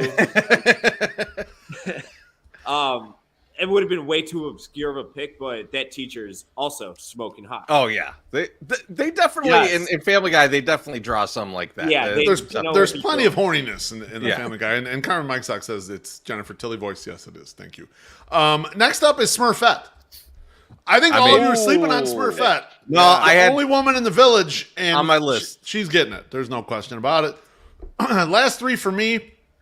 This obscure pick, but guys our age would know this. Daria, Treasy. Oh, wow, Daria. Daria. You know, you're going for like the nerd angle. We got to add some nerds to this. You know, it can't be everybody. And then I got Helen Parr, which is Elastigirl from Incredibles. Yeah. Now MSS is saying no, but he's lying because some of the porn ads have her like showing a little bit of cleavage. So I know he's seen her before, kind of doing her thing. And then last one is, see, that's why he avoided it. That's why he shut up. See how quiet that motherfucker got? He knows. No, you know what? He stopped paying attention. Everyone drink. He was. I'm going to put the Lois and Peter tweet out right now. So if anyone wants to go see it, check my Twitter at MSS. And the last one is, Daria gives sad hand jobs. I don't believe that. The last one is Angie from Shark Tale. I don't know. I don't know if any of you have seen Shark Tale, but Angie, Total Smoke Show. If you know, you know. Sorry. You guys have younger daughters. Who's the hot cartoon nowadays? I think that Dracula one was the problem is my daughter's 12, so she's done watching cartoons. Yeah. She's been out of it for a little bit, so mine might be dated. MSS might be better for this. My girls right now, my youngest loves superhero stuff. So she's watching Spidey. They're like kid Spideys. It's like Spidey. Yeah, so no good. And there. another one, and then like Ghost Spider. But I did look up Ghost Spider because I was looking for some Christmas gifts, Santa, and I was like, oh man, there's a lot of sexualized Ghost Spider stuff out there, and I was like, I can't pick it. That's her favorite. I can't do that. But and then the older one, she likes all sorts of weird shit like Monster High, Rainbow High. She likes that kind of stuff. She likes anything that makes her feel older. She likes watching that shit. And I'm just like, just take it easy. A lot of nostalgia talked about tonight. I just watched, what's today? Thursday. On Tuesday night, the Orange Years on Hulu. You guys, think you would have felt it, but if you grew up during the 90s, if you're in the chat listening, it's all about the come up of Nickelodeon. It was It's an hour and a half long or so, hour 45 maybe. It is fucking phenomenal. And it's an awesome story, and it's like a feel-good story. It's super cool. We were a little older when it first started, so like we watched like You Can't Do That on Television. Right. We watched what was the Double Dare? Double Dare we'd watch. Yeah, like some of that shit. Yeah, it was a great show. Like I remember that. We got some Double Dare stuff coming up. You should check it out soon. We do. You'll be there for it actually. So yeah, Dave, you'll be one of the first to see it. Before we let Dave go, we have to put him on the spot. How about I dump my list? Treasy got a dump. Oh, I'm Treasy sorry. got I a dump thought you were still. going to let him go. It's dump time, baby. Sorry, buddy. So yeah, so I had Lana Kane from Archer. I don't know if you guys watch Archer. Good pick. I never watched it. Didn't take her. It's a winner. I like the Padme from Clone Wars because I mean that's the only person in Star Wars who had sex. I had Lurleen Lumpkin from The Simpsons because she wanted to bang Homer, so that's pretty insane. Who was she again? She was the country singer that he was managing. Yeah. I had Duffman from The Simpsons. Oh, that's a good one, man. That's a great episode where they're like, I thought if I slept with you, I'd win this. He's like, Duffman says a lot of things. I had Leela from Futurama. I had Okay, that's a good one. I had Susie X from El Super Beasto, but I thought that was kind of too easy. And then I had Michael Jordan from Pro Stars. I mean, you see Michael Jordan. He's either drinking scotch, gambling, or you know, yeah. So I felt like that was good. I was gonna go Gretzky, but I feel like he was too drunk for that. Yeah, no, Whiskey Dick came into play. All right, well, MSS, what did you want? Yes. Hey, so Dave, to quote Red Foreman, when Big Cat moves back to Chicago and he brings all the team with him and you have this fancy new facility, is playtime over? Does 108 not get to come to Barstool Studios and record shows anymore? Are we still around or what? Invite any single time you guys want to come. See, these guys are like, no. It was me. I was worried. About it. I thought we were going to be closed out. It's a fancy operation. Like, listen, open invite. You know that. You gotta have one three-way, three-team guy here. Like for the play basketball with you can just whoop their ass every time you play basketball, and we are those three guys. I feel like we got an asthmatic guy, we got a guy that doesn't move so good, and then we got a guy that has good shots. I mean, you see the idiots that I work with. I'm like by far aside from Deion Sanders, I'm the best athlete at the company. Easily. Four of us could take on any other four people in the company at one-on-one. Totally. I like the drop off though of Deion Sanders, then Dave's next. That's not wrong, is it? I mean, like out of full time, you're saying full time employees, right? It feels full-time. No, yeah, because we got multiple D1 and former pro guys now. Yeah. 100% in your office. I mean, like I was joking. I know Carl pitched in college, but we'll push him out of the hole. He's not in basketball. We'll push him around. He's too skinny. He's too skinny. I'm not kidding. We're gonna have a basketball court, so that's what we heard. Cameras on, cameras off. Fucking talk about weight loss. We can play every day. I know. I love it, man. Let's do it, man. I can't wait till my knees are like just totally on fire and I can't walk when I leave there. But think how skinny you'll be. I know. Well, but it's nice. I'll look good in my casket.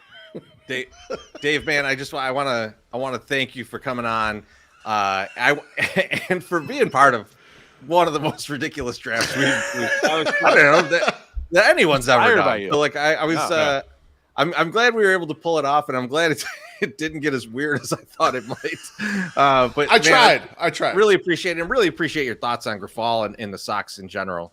Are we in the trust tree? No one's listening, right? Absolutely. No one's listening. No one's. Of course. Go for it. I was ready to get real wild if there weren't women in the chat. Credit to me for that. Respect for doing that. I appreciate you. Well, Dave, we'll talk to you very soon, man. Thanks again for jumping on. Have a great I'll see you guys between Thanksgiving and Christmas for some brewskis. That sounds great. Let's do it. Do it. We'll see you then. then. 108 day. Thanks. And then 108 day. Yep. Thanks, Dave. Right. Talk to you soon. Let's go, baby. Oh, you just cut him right off. I did cut him off. I started clicking. I was like, "Oh, he's still talking shit." Son of a bitch. Shit.